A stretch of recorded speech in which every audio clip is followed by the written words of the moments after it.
Hey guys, Lambdog76 here. Figured I'd make a video. Kind of inspired by my old friend Crazy45Cat on here. And much respect to you, man, for real. I have a very, very high level of respect for your opinions. You have a great deal more experience than me, especially in things like political and perspective and the continuation of rights. And just with that, first and foremost, I'd want to clarify, and so everybody knows, without any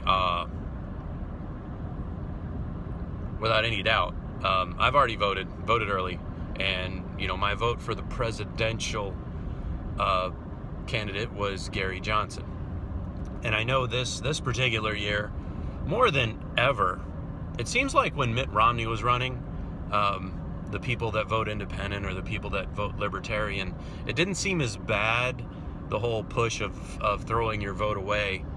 But this year, more than ever, both sides have been so polarized, be you either a Democrat or a Republican. More than ever was that push. And even younger people would even say, look, you're throwing your vote away. And normally it's the younger idealistic people that try to vote for someone.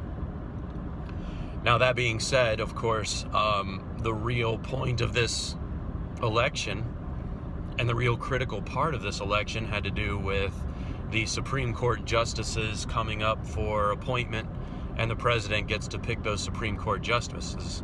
Now, unless I'm mistaken, those Supreme Court justices do still need to be vetted and approved by Congress, right? I may be mistaken on that, but correct me if I'm wrong.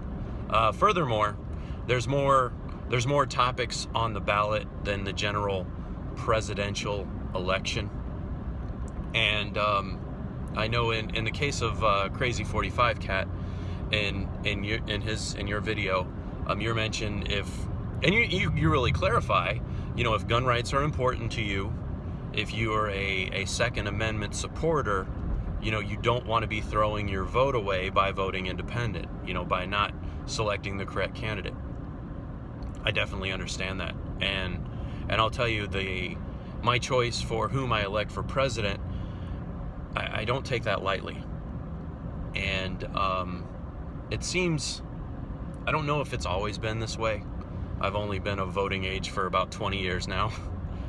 But, the deterioration of things like the Fourth Amendment and due process, and the First Amendment is being put into this really weird circumstance.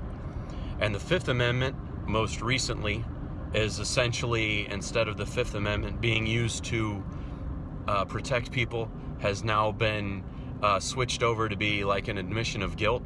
There's never been a greater time of ignorance, I don't think, for what rights are and what rights are for. My vote this year was for the Fourth Amendment.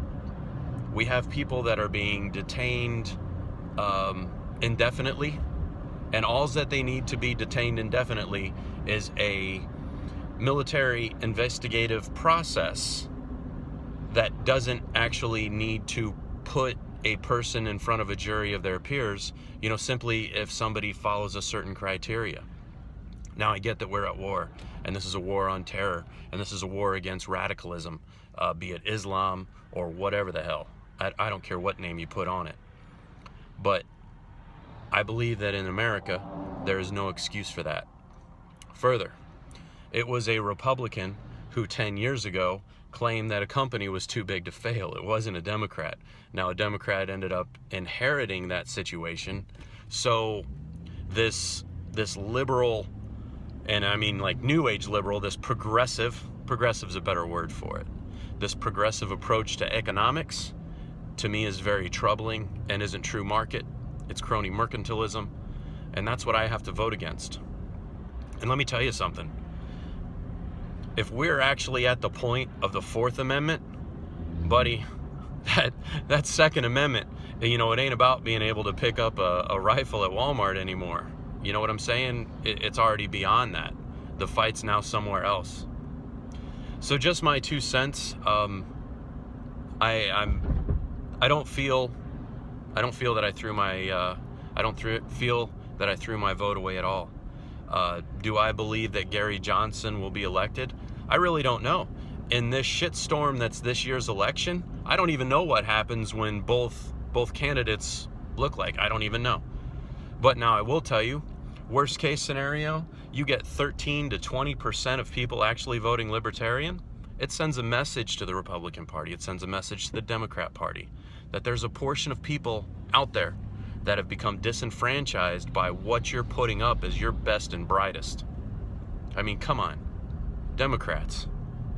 That's your best candidate that you had. Same thing for Republicans. Really? You got a game show host?